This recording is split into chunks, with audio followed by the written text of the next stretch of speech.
छत्रपती शिवाजी महाराज यांची जयंती जामोद शहरात तिथीनुसार मोठ्या उत्साहात साजरी करण्यात आली आहे। यानिमित्त दिनांक 29 मार्च रोजी शिवसेना शाखा जामोदच्या वतीने श्री छत्रपती शिवाजी महाराजांची तिथीनुसार भव्य मिरवणूक काढून शिवजयंती उत्साहात साजरी करण्यात आली। स्थानिक कॉटन मार्केटमधून सुंदर सजविलेल्या ट्रॅक्टरमधून महाराजांच्या महाशोभायात्रेस सायंकाळी 4 वाजता प्रमुख मान्यवरांच्या हस्ते छत्रपती शिवाजी महाराजांच्या पुतळ्याची विधिवत पूजा अर्चा करून सुरुवात करण्यात आली होती।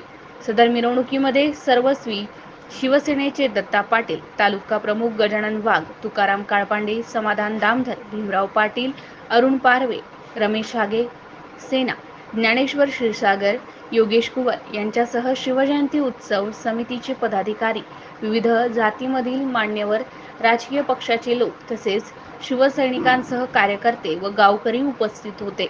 गावातील मुख्य मार्गाने मिरवणूक जात असताना गावात ठिकठिकाणी फुलांची उधळण करीत तर महिलांनी रस्त्यावर रांगोळ्या काढून आरती ओवाळून मिरवणुकीचे स्वागत केले। सदर मिरवणूक गावातील मुख्य मार्गाने गेल्यानंतर रात्री 8 वाजता कॉटन मार्केट जवळ समारोप करण्यात आलाय।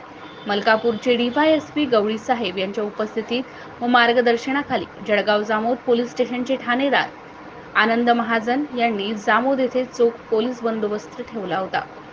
MCN न्यूज मराठी करिता आकाश उमाळे, जामोद।